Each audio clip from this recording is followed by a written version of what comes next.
বুধবারের সকাল ঠাকুরমশাই সকাল সকাল মায়ের পুজো দেওয়া হয়ে গিয়েছে। যেহেতু এই দুদিন আসনে বসছে না, তাই মায়ের পুজোটাই সকাল সকাল দিয়ে নিয়েছে। আর আমার স্নান হয়ে গিয়েছে, এখন যাচ্ছি ছাদে জামা কাপড়গুলো মেলতে। রূপুসোনাও আমার সঙ্গে যাচ্ছে। অনেকে জিজ্ঞাসা করেছেন ঠাকুরমশাই কেমন আছে। ঠাকুরমশাই আগের থেকে অনেকটাই সুস্থ আছে, তেমন বিশেষ কিছু হয়নি। বেশ কয়েকদিন মন্দিরে প্রচণ্ড ভিড় হয়ে যাচ্ছে, যার কারণে কিছু না খাওয়ার ফলে শরীরটা দুর্বল হয়ে গিয়েছে। এখন অনেকটাই সুস্থ আছে, 2-1 দিনের মধ্যেই আবার আসনে বসবে।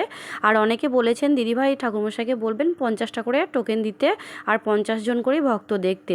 তো আমরাও বাড়িতে সেটাই ভাবি, কিন্তু সেটা হয়ে ওঠে না। আসলে এত মন্দিরে ভিড় হয়ে যায়, আর অনেক দূর দূর থেকে ভক্তরা আসে, তাই আর ফেরানোও যায় না, খারাপ লাগে।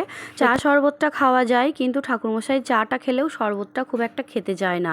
আর যাই হোক, মা ওইদিকে জলখাবারে আজ ধোসা বানিয়েছে, তো সবাই মিলে বসে জলখাবারটা খেয়ে নিলাম। ঠাকুরমশাই তো জলখাবার খেতেই পায় না, খাওয়াই হয় না অনেকদিন পর। আজ সবাই মিলে একসঙ্গে বসে জলখাবারটা খেলাম। আর এদিকে মা রান্নাবান্না করছে, কচু শাক করেছে, তাই পিসি এলো একটু নিতে, পিসিকে একটু দেওয়া হলো।